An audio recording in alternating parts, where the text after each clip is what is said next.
The mind, even in sleep, responded to it, and just like a heartbeat. It wasn't always even. Some nights were restless, some deep.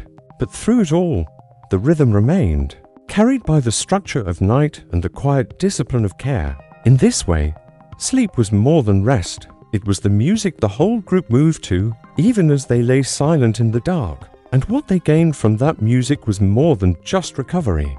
It was resilience. In a time when every day could bring danger from predators, starvation, injury, or freezing, the ability to face the morning rested on how well the night had gone. A well-rested group could walk farther, hunt better, think clearer. They weren't groggy or depleted. They were restored. Their minds had sorted through memories. Their bodies had mended. Their emotions had settled all through sleep. And while we tend to think of survival as teeth and tools and fire, our ancestors knew better. The truest survival tool was restoration, not just physically, but emotionally. Winter wasn't just endured. It was absorbed, softened by sleep. Even the stories told at dusk were crafted to prepare the mind for that softness. Long, slow tales with rhythm and repetition. Myths told in half whispers as eyes began to close. Children who fell asleep before the end would wake in the morning and ask how it finished, only to be told, "We'll begin again tonight." There was no urgency to complete it, no pressure to reach the point. The story was the night stretched out, flickering in the firelight, changing slightly with each telling. These weren't just ways to pass time, they were transitions. They marked the movement from waking into dreaming, and in that movement there was no division. You drifted from one world into another with no line between them. So, when the fire burned low and the breath of the group grew deep and even, what remained was not silence but presence, a kind of collective hum that lived under the skins and stone. Not noise but a frequency of calm, and in that calm the body returned to something it always knew, that it was safe, that it was not alone, that it was time. Time to drift, time to dream, time to let winter pass. Not in fear, but in sleep. It's strange. In a way, the more we learn about the past, the more we discover how little we've truly changed. Thousands of years, empires risen and fallen, inventions beyond imagination. And still the human need for rest remains the same. A warm place to lie down, the quiet breath of someone nearby, the rhythmic hush of night. In every generation since those Ice Age nights, sleep has held us together. And when winter comes with its darkness, its cold, its long stretches of quiet, something ancient still stirs in us. We pull blankets tighter. We sleep more. We eat heavier food. We nest. And somewhere in our bones, the cave is still there, not gone, just buried beneath electric light and restless modern thoughts. That cave, though, wasn't just a place. It was a way of being, a space shaped by rhythm and care, by shared breath and warmth, by rituals repeated so gently they never needed to be spoken aloud. And when you think of it now, the fire, the furs, the silence, you might realize that the past doesn't feel so distant, that even now you carry it in your longing for quiet, in the calm that comes from a rainy afternoon or a snow-covered street, in the relief you feel when you finally lie down at the end of a long day and let your weight sink into stillness. That's not convenience, that's memory, deep memory. What our ancestors built wasn't just shelter from the cold. It was a philosophy of winter, a relationship with the dark. They didn't rush to escape it. They lived within it. They found ways to soften it. They rested with the season, not in spite of it. And through that rest, they healed not just their bodies, but their minds, their relationships, their sense of self. In that nightly surrender to stillness, they became whole again. And they did it without needing to fix anything. They simply allowed themselves to sleep together in tune with the land in a world like ours. Noisy, fast, lit up for past sunset. That lesson feels more vital than ever. Maybe we can't go back to the caves. Maybe we don't need to. But we can remember the shape of that rest, the permission it gave, the softness it held.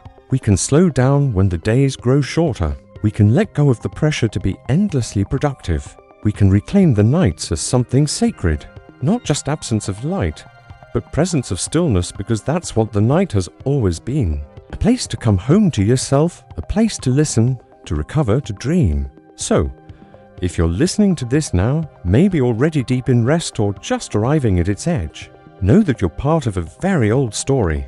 A story told in firelight and breath. A story written not in words, but in sleep itself. The story of people who survived the coldest winters, not through noise or panic, but through patience, through rhythm, through each other. And as you breathe out, settling into your own version of that shelter, you're continuing that story quietly, without effort, just by letting go. Thank you for being here, for walking with me through this long, quiet journey into the winter of our past. If you're still awake, I'd love to know where you're listening from and what time it is for you. Drop a comment or just carry the question with you into sleep. If this story helped you relax, helped you feel something, feel free to subscribe so we can travel again together next time. Until then, rest well, sleep deeply. You're safe here. You're safe here. It may have been meaning proof that the night always end, but until that light returned fully, winter sleep remained central, and with it came a kind of clarity. Not the sharpness of action, but the clarity of stillness. The way snow muffles the landscape until only the essential sounds remain. In those months of darkness, life was stripped down to fire, to breath, to heartbeat, to the slow curl of smoke along the cave ceiling. And in that simplicity, people became attuned to each other in ways we can only guess at. The shifting of a blanket, the murmur of a dream, the lean of one body toward another. These weren't distractions. They were the life itself, a kind of communal awareness that lived and breathed alongside the fire. It's tempting to romanticize it, to imagine those nights as idyllic. But they were hard ones too. Nights when the cold bit too deep, when someone coughed through the dark, when hunger made sleep thin. But even then, sleep offered something no other act could. Recovery. Not just of strength, but of hope. Every morning, someone woke, stirred the embers, stepped out into the frost, looked up at the same sky their ancestors had watched for centuries, and then went back in to tell the others, with a look or a wordless gesture, whether the light had changed, whether it was time to start moving again. Sleep made those mornings possible. It was the bridge across the hardest nights. And so, winter sleep wasn't static. It evolved. As the season deepened, rest deepened with it. As the light returned, sleep shifted again, a slow rise back toward wakefulness.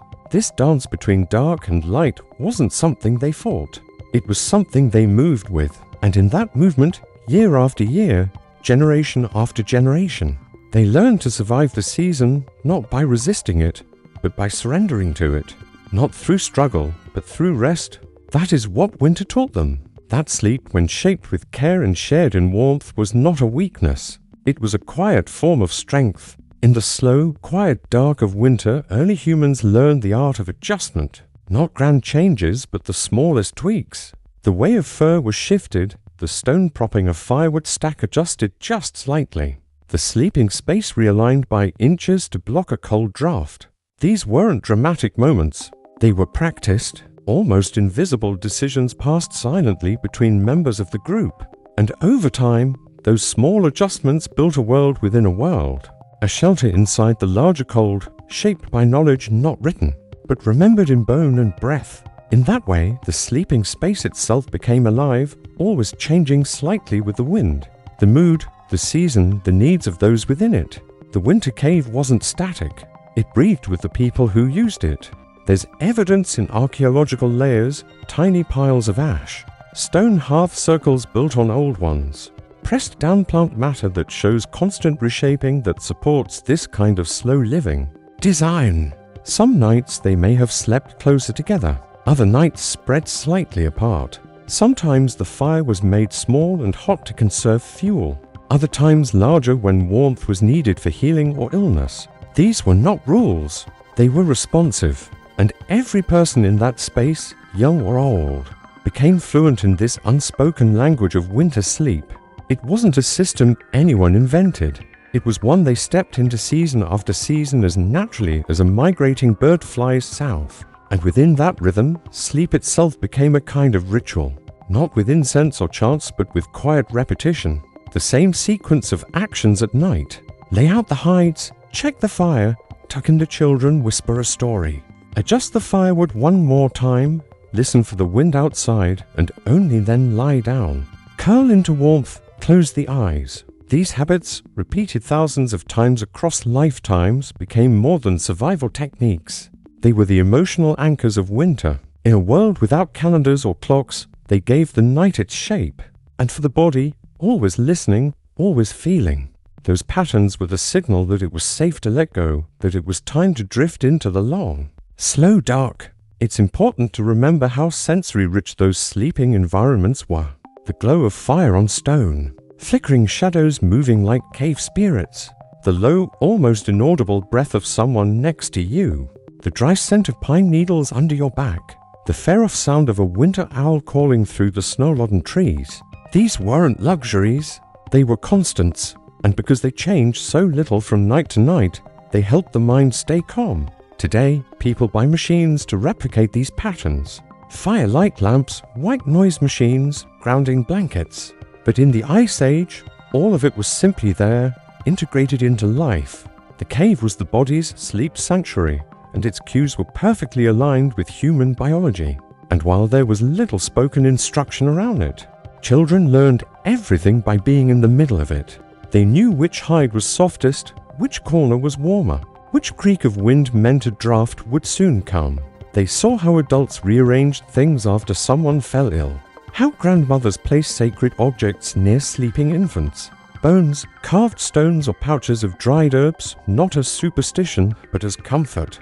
In some ways, the children were always learning the language of the cave, not with words, but with experience, and in the repetition of that experience, they built an internal map of rest, a sensory memory that would stay with them, echoing later as adults when they began to guide the next generation into the same rhythms. It's difficult to overstate the emotional safety that came from these shared spaces, not because there was no danger, but because danger was expected and accounted for. The world outside could not always be controlled, but inside, within the bounds of firelight and warmth, they created something sacred, a place where the night wasn't feared. It was met under fir and stone and shared breath. They didn't sleep with dread, but with acceptance and that quiet confidence, the kind that comes from knowing your group will hold you through the night.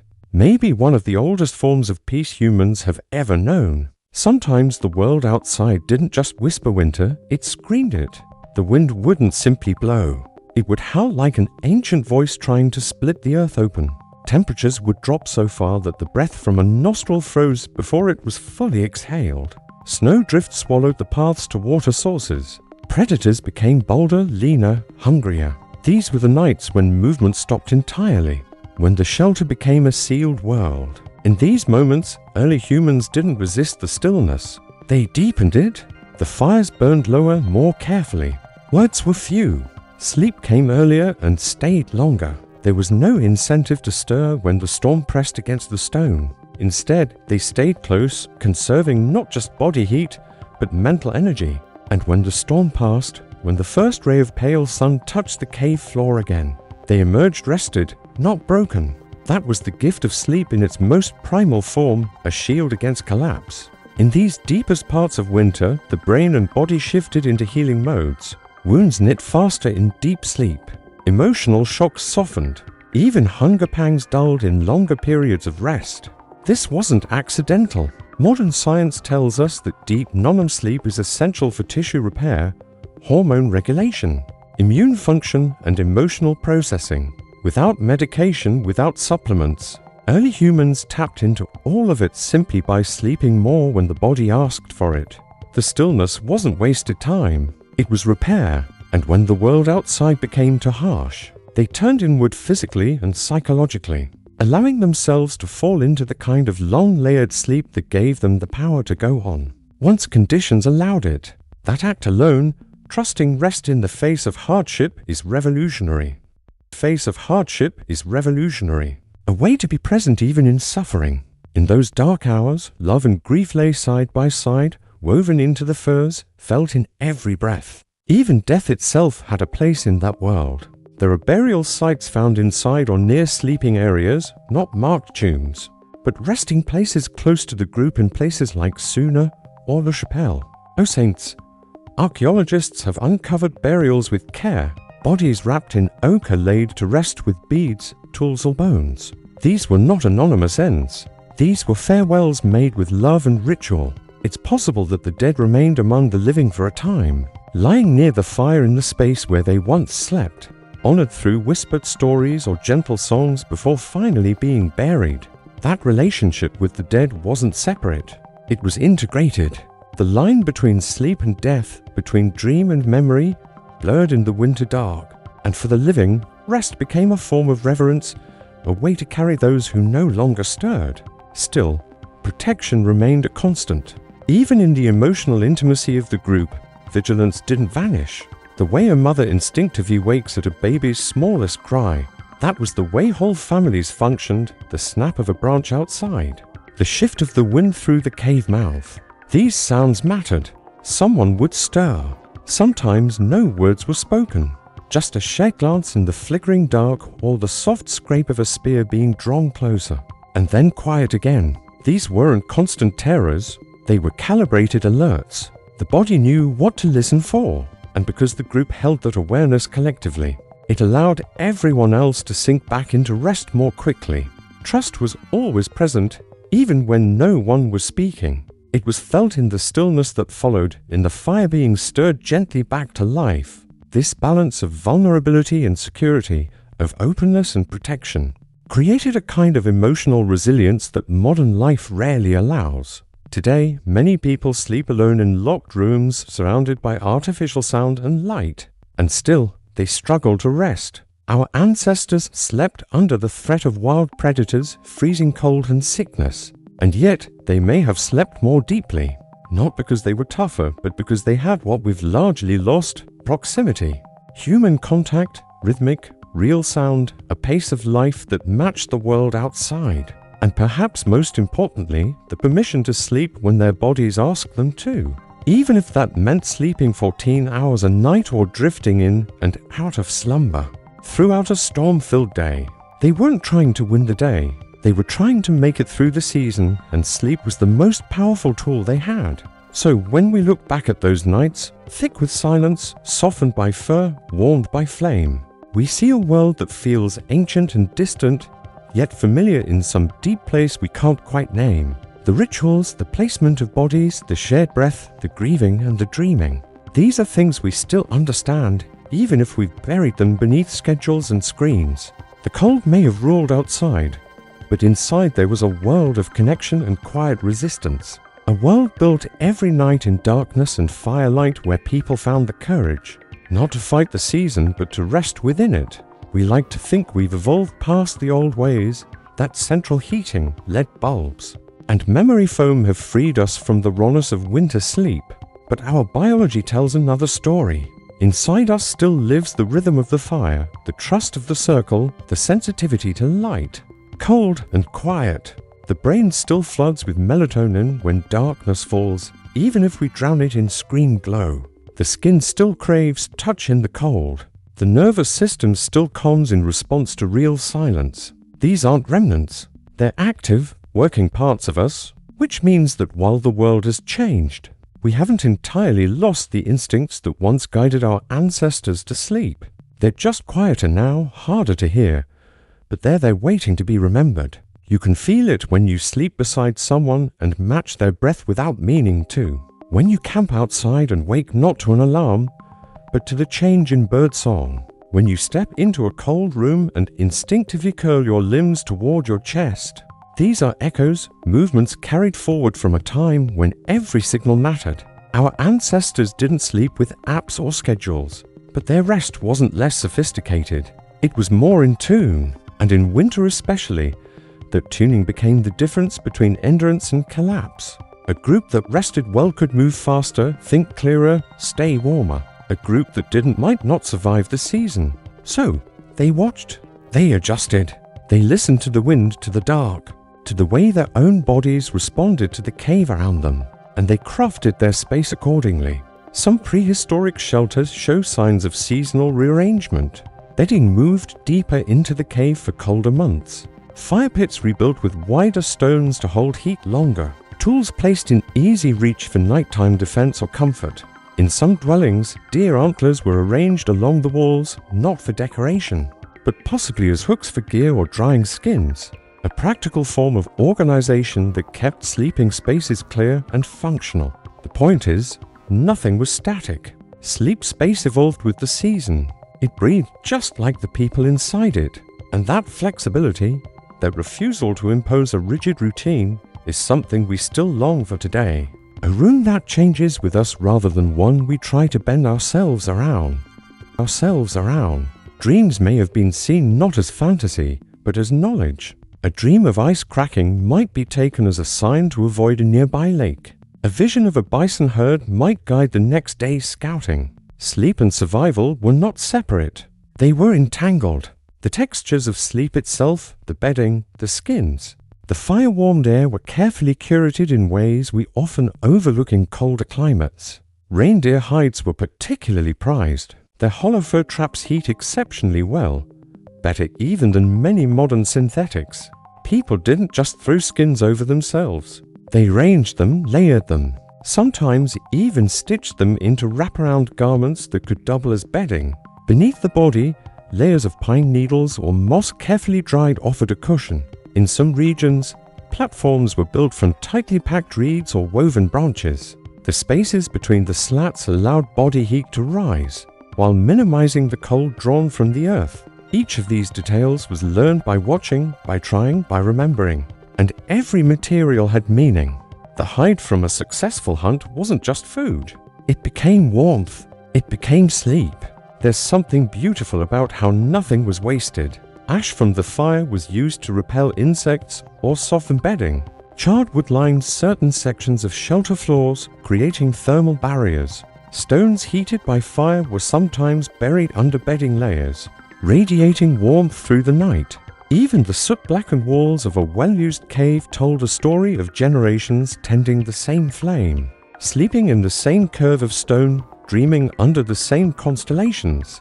These layers of use created emotional landmarks. A child might lie in the exact spot her grandmother once did, warmed by the same traditions, the same practices. Sleep wasn't just physical, it was ancestral, a continuation of pattern, a link in a chain that stretched for beyond a single lifetime. And so, when we think about how cavemen slept through freezing winters, it's not just about temperature, it's about the world they built inside the cold. A world of warmth, sensation, closeness, and memory. They didn't merely survive. They adapted with grace, intention, and surprising sophistication.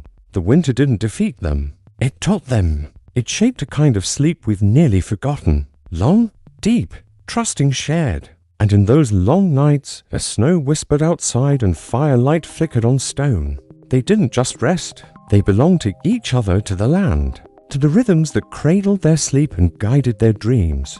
As the dark months rolled on, sleep became more than routine. It became a form of emotional endurance. The deep winter could last for weeks or even months, with daylight reduced to brief slivers of grey. Food stores ran low. Storms might trap a group indoors for days at a time. And in those moments, rest wasn't just a physical act. It was a psychological necessity. In modern times, we speak of seasonal depression, of the heaviness that can come with too much darkness. But our ancestors understood this weight in their own way. They didn't fight it with distraction. They leaned into stillness, and sleep was their vessel. Longer rest wasn't laziness, it was wisdom. A way to let the body and mind survive the emotional toll of cold, hunger, and stillness. Wrapped in furs and firelight, they let their brains drift. Dreams filled the spaces where movement could not. The emotional atmosphere of winter sleep was complex. Within those close quarters, people grieved, laughed, whispered, and simply existed together in ways we rarely do today. They witnessed each other's quiet breakdowns, the slow fading of an elder, the silent grief of a mother who lost a child. These events didn't happen behind closed doors or out of sight. They happened in the very center of the sleeping space. They were held in silence, supported by the warmth of shared presence. A hand resting on another's shoulder through the night, a body shifting just enough to make room. In this way, sleep was not escape, it was accompaniment. And we begin to ask, in our modern world of noise and light and isolation, have we forgotten something our ancestors knew by heart? To truly understand how cavemen slept in the frozen dark, we have to go beyond the physical, beyond the hides and the fire in the stone walls. We have to consider emotion connection, the profound psychological safety that came from being surrounded by people you trusted with your life. This wasn't just a warm body beside you, it was your kin, your clan, your protection. That safety wasn't abstract. It was tactile, lived and nightly reaffirmed. The soothing sound of a parent's voice, the scratch of a sibling shifting in their sleep, the ever-present warmth of others pressing close. These cues regulated the nervous system, calming the brain into deep restorative rest. Neuroscience today tells us that co-sleeping, when done safely, can reduce stress hormones and synchronize heartbeats. Imagine that kind of synchronization every night with the same people for years on end. Sleep became more than restoration. It became bonding.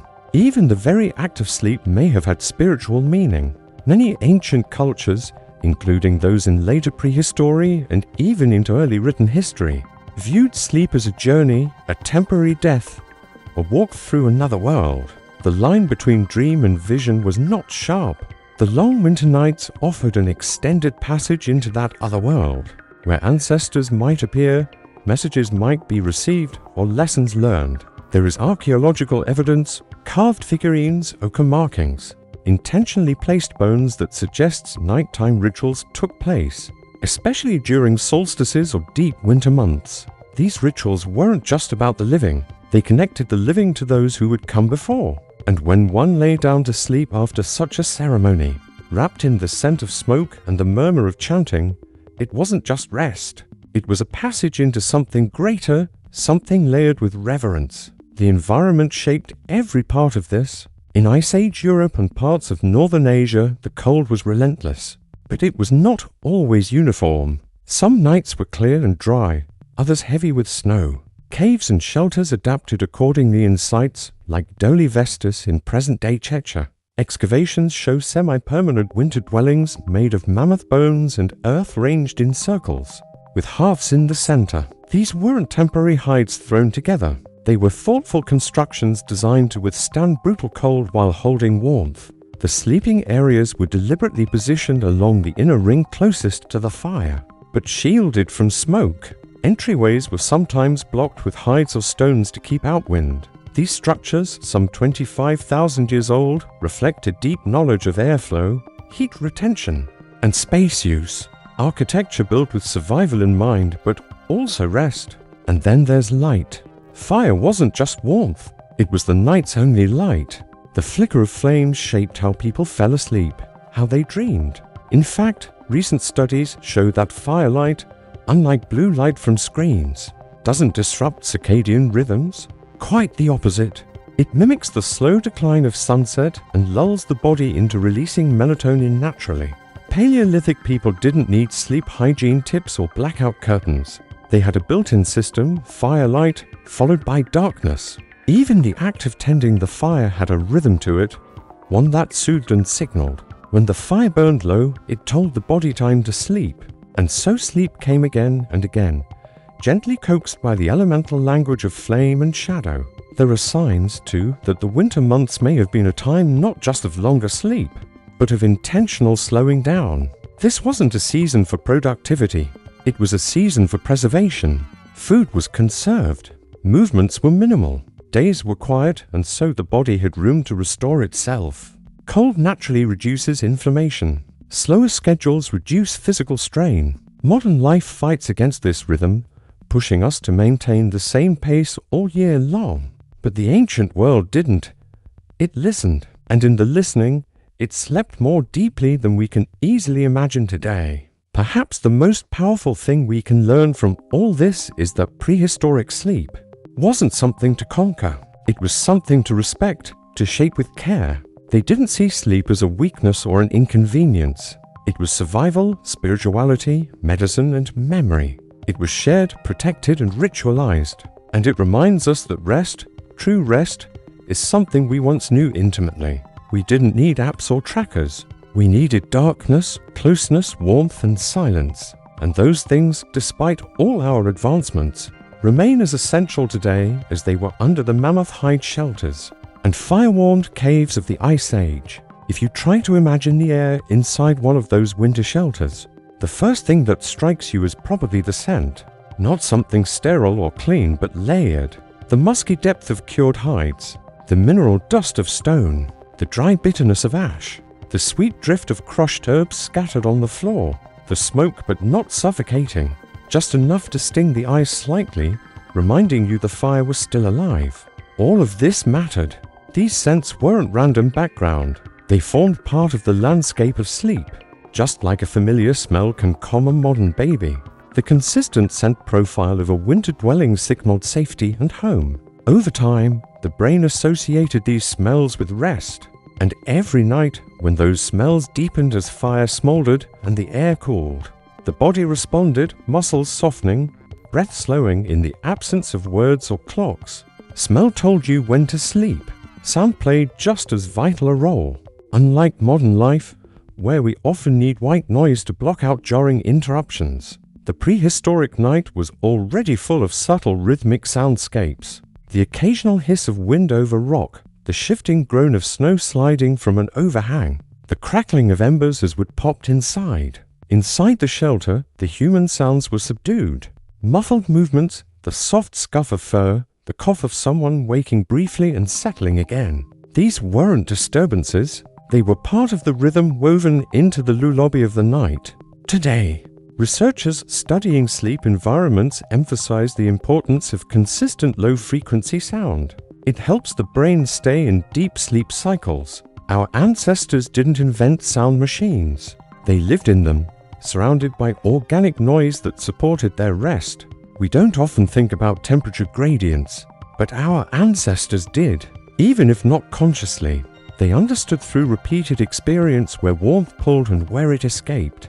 In a cave or high dwelling, heat rises, so raised platforms made from branches and earth may have been used to elevate bedding off the cold ground. In some regions, sleeping pits were dug into the soil, lined with layers of insulating material. These pits didn't just hold bodies, they held heat, forming pockets of retained warmth that could last for hours. Even the way people positioned themselves backs toward the fire, feet closer to others, showed a subtle intelligence about heat conservation. Modern thermal imaging studies on traditional shelters confirm what prehistoric people likely knew.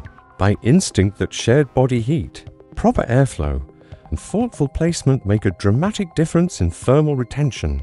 Even with no external insulation, touch was part of sleep, not as an accident, but as a necessary element.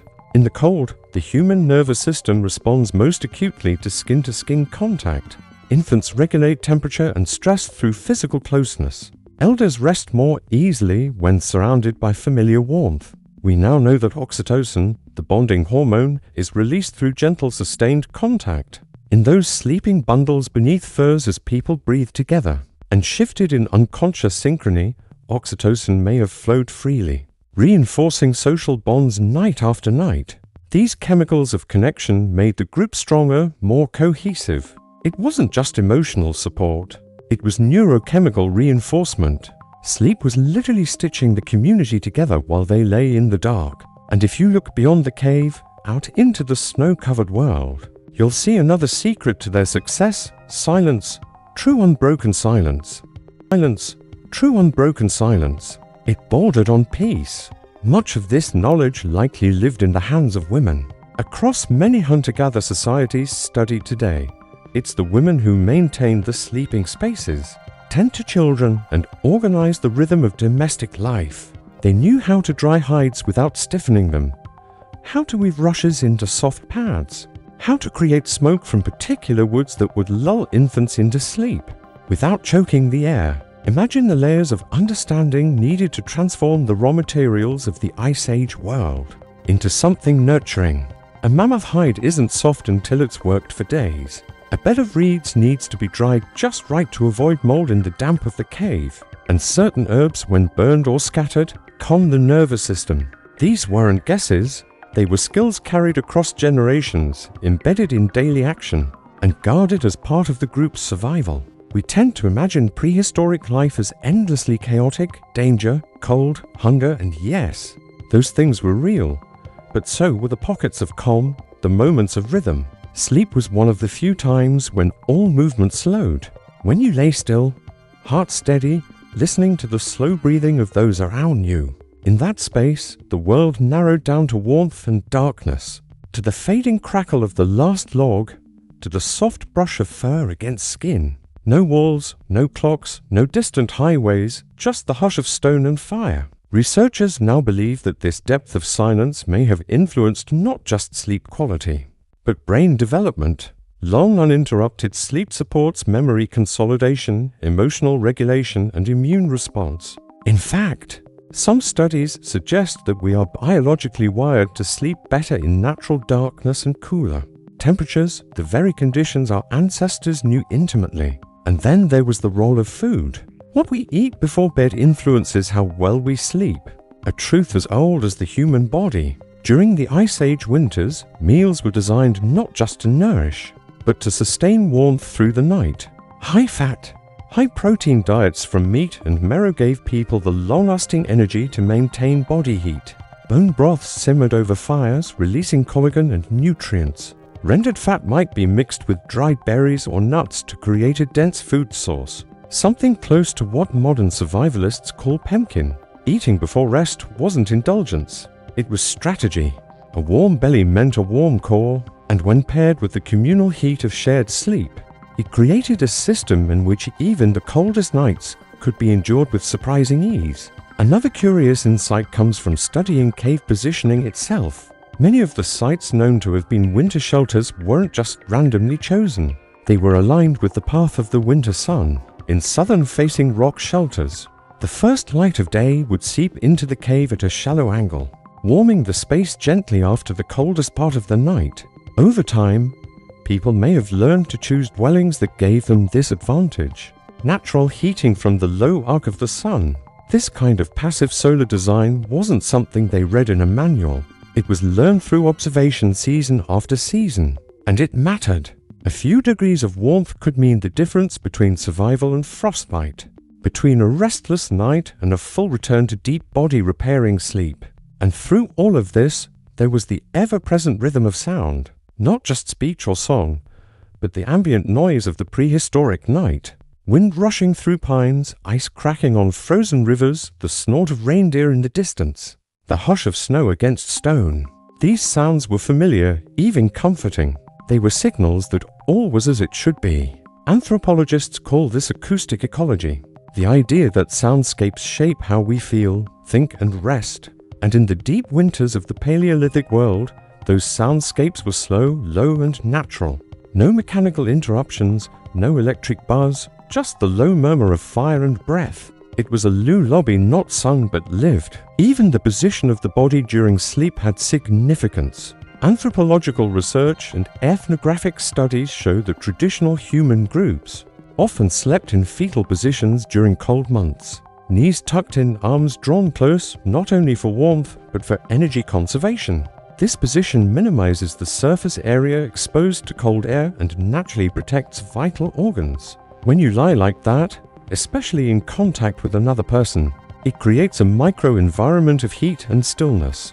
Over time, groups may have developed patterns. Who slept where? In what order? How children were placed between parents or elders, not randomly, but based on who needed the most warmth, who was healthiest, who was keeping watch. In this silent choreography, people became insulation for one another, a living weave of breath and heartbeat and skin. Even their breathing may have adjusted. In colder climates, humans instinctively slow their breathing to conserve heat and moisture.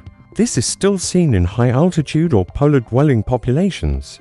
During sleep, especially, the breath becomes shallow and steady, the chest rising in rhythm with the fire's soft crackle. Imagine lying in the quiet cave, the air just above freezing, the smell of ash and earth around you. No words spoken, only the slow inhale of your sleeping group, the same rhythm night after night.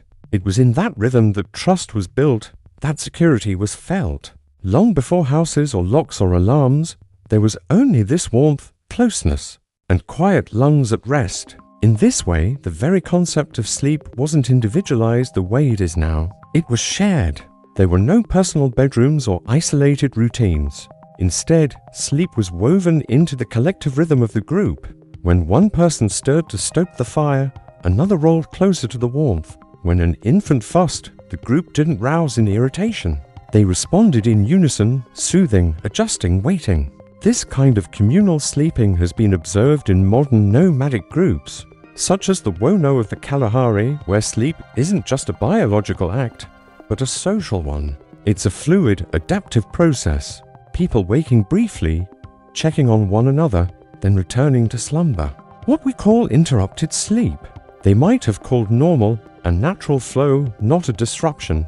It changes how we think of rest, not as isolation, but as connection. And of course, winter wasn't only endured, it was anticipated. For months before the cold arrived, groups prepared. They collected materials not just for food and weapons, but for comfort. Dried grass for bedding, bark and resin for insulation. Animal sinew to sew tighter seams in their clothing and furs. Sometimes they built windbreaks within caves or carved shallow depressions in the ground to nestle into at night. These weren't improvisations. They were preparations tested over seasons and shared through generations. People remembered which places got morning light, which caves echoed with dangerous drafts, which valleys funneled ice-laced winds. Their sleep in winter wasn't luck. It was the result of months of careful planning and adaptation and of deep memory not written, but remembered by the body and passed along in gesture and word. The brain played its part. With the absence of artificial light, human melatonin cycles. The chemical signals that control sleep in us were tightly in sync with natural darkness. In winter, as the sun set early and didn't rise until late, melatonin flowed longer in the body, triggering longer rest. Sleep researchers have found that people deprived of artificial light naturally drift into longer sleep cycles over time, particularly during colder months. So, in a Paleolithic winter, the body was chemically primed for sleep. No supplements, no tricks, just biology reacting to the real world. The long nights invited slowness and the body accepted. That's perhaps one of the most striking things. How ready the human animal was to live in harmony with winter, not as an enemy to overcome, but as a rhythm to move within. All of this gives us a picture that is the opposite of what we're taught to imagine. Cavemen shivering, wide-eyed in fear, huddled and restless. That's the myth. But the reality may be far more elegant.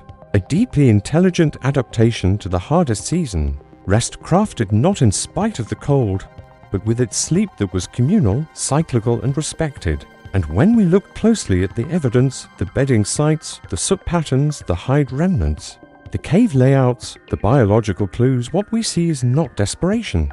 We see design. We see restfulness born of ritual and environment.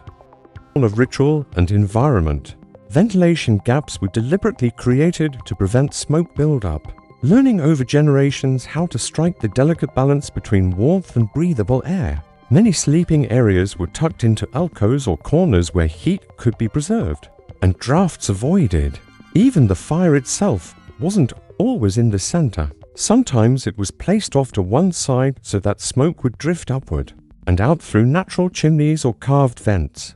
These weren't random choices. They were techniques refined through observation, intuition, and lived experience. But it wasn't just about warmth or comfort. It was also about safety. Nighttime in the Paleolithic world carried real danger. Predators like cave lions, hyenas, wolves, or even rival humans roamed the darkness. Sleep had to be protected. That's why fires weren't left untended, and sleeping spaces were often organized with care. Some groups may have taken turns standing watch.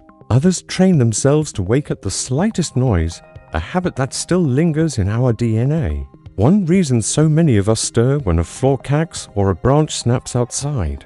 But there's also evidence that many caves used for winter shelter were selected precisely because they offered natural protection. Narrow entrances, elevated ledges, echo chambers where approaching animals would be heard long before they arrived. These weren't accidental choices. They were the product of a brain tuned for survival and for sleep. Even children played a role in this system. Among hunter-gatherer societies today, and likely in our distant past, children were often raised within communal sleeping environments, where the rhythms of adult life shaped their own. That constant closeness gave infants a steady source of warmth and regulation, while older children learned to observe and mimic adult behaviors, including fire tending and hide preparation. These weren't passive observers, they were active participants in the collective effort to make nights survivable. And over time, this gave rise to cultural memory, a passing of knowledge not through writing, but through doing. How to tuck a hide to stop a draft, which plants smelled sweetest and lasted the longest, where the safest sleeping spot was in a given cave. These lessons were woven into nightly rituals, spoken and unspoken, and carried forward not as chores, but as the fabric of life itself. As the winter months deepened and the nights stretched longer, the boundaries between waking and sleeping began to blur. In the absence of clocks, schedules, and artificial light, time became something else entirely. Something felt rather than measured. Many researchers believe that early humans, especially during the coldest seasons, slipped into patterns of extended rest that we might not even recognize today. Not sleep as we know it, a fixed 8-hour block, but something slower, gentler. It's possible that people would drift in and out of sleep over the course of 12 or even 14 hours, moving between light dreaming, wakefulness, and deeper stages of slumber. This kind of natural rhythm, sometimes referred to as segmented sleep, mirrors patterns observed in pre-electricity societies and even in animals that live in polar environments. During the longest nights, people weren't simply asleep.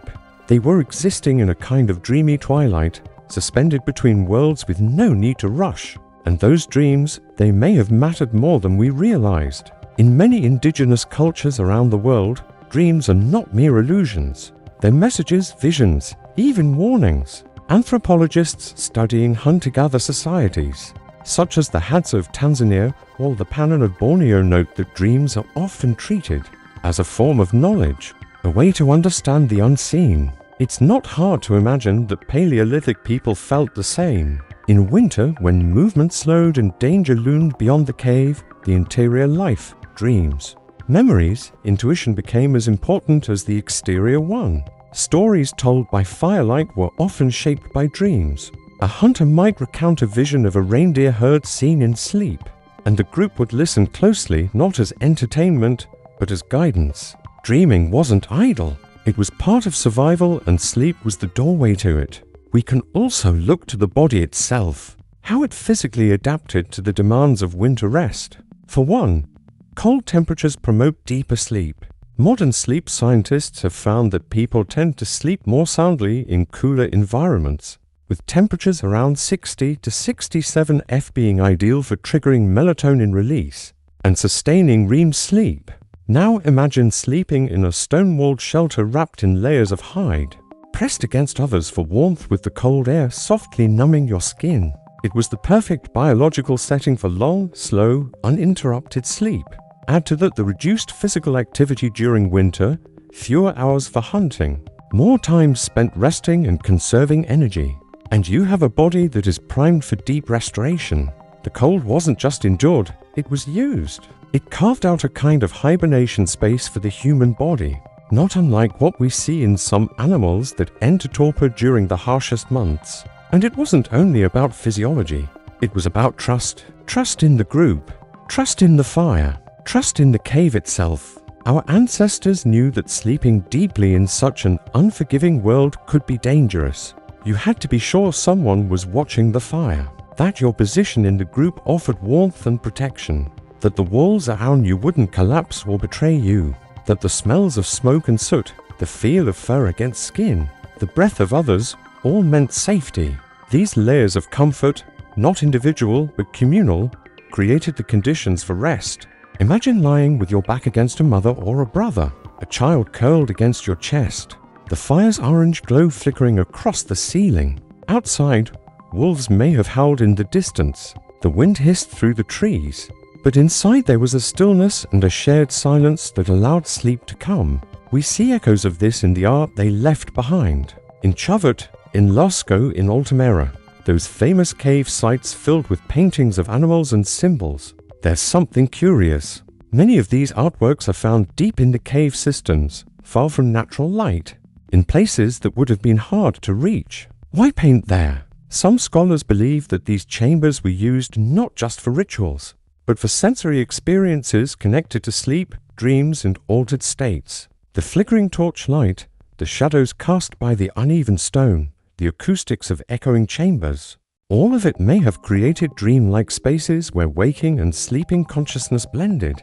Perhaps people journeyed into those depths after waking from profound dreams. Perhaps they slept there deliberately, closer to the spirit world they believed lived in the walls.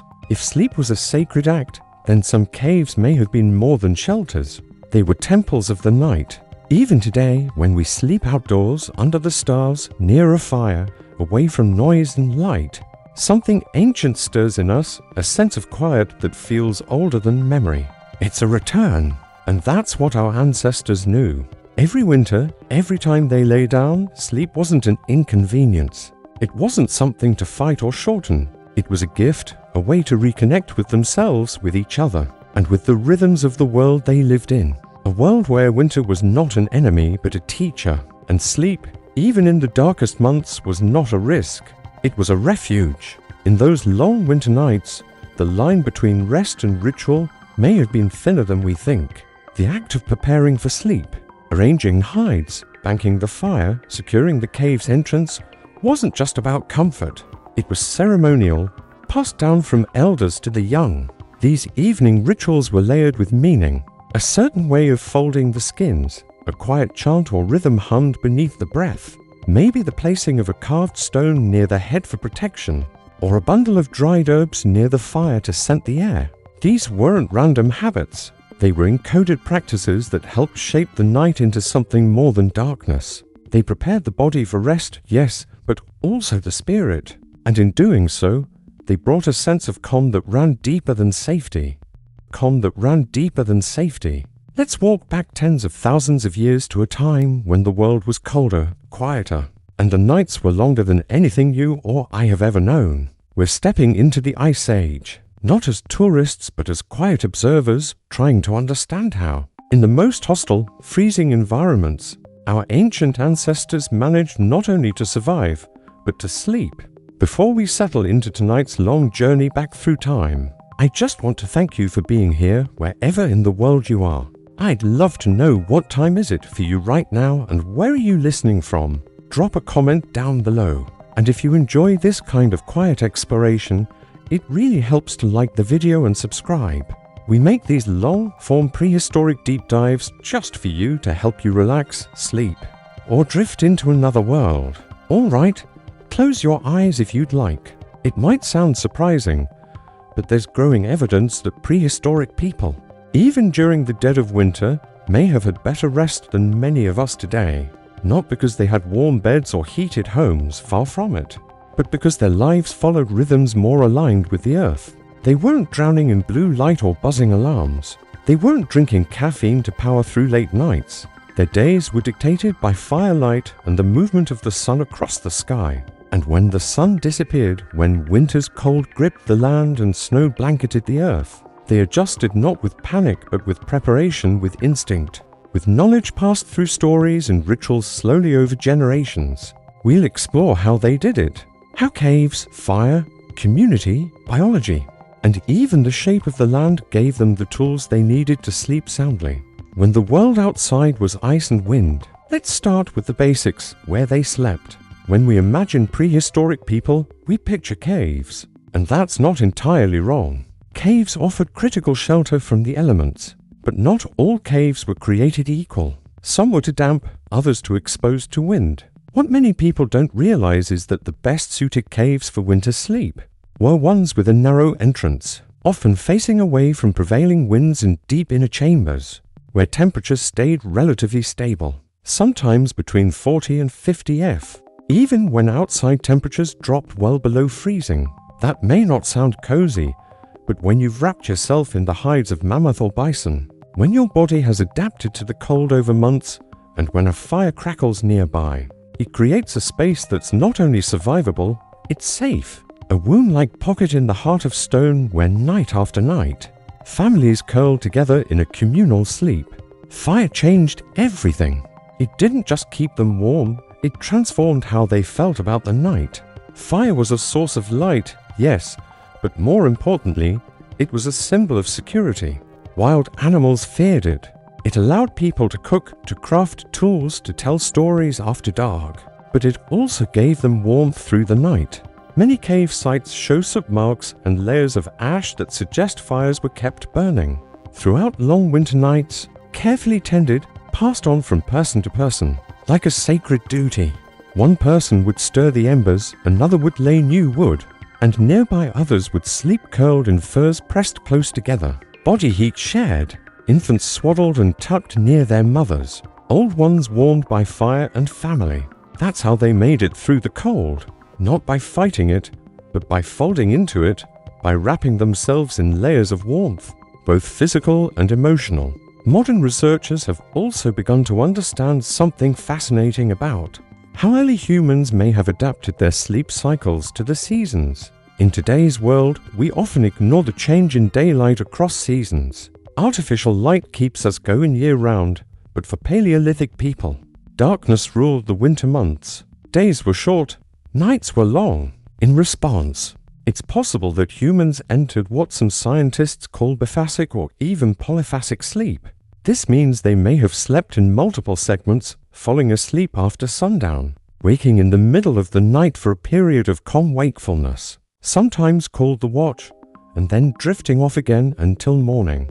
During this midnight wakefulness, people may have talked, reflected, mended clothing, or tended the fire, and then, like animals nesting into their dens, they returned to sleep.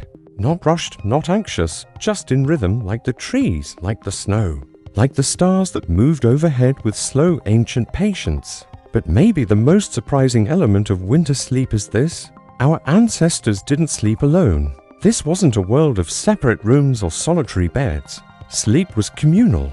That changes everything.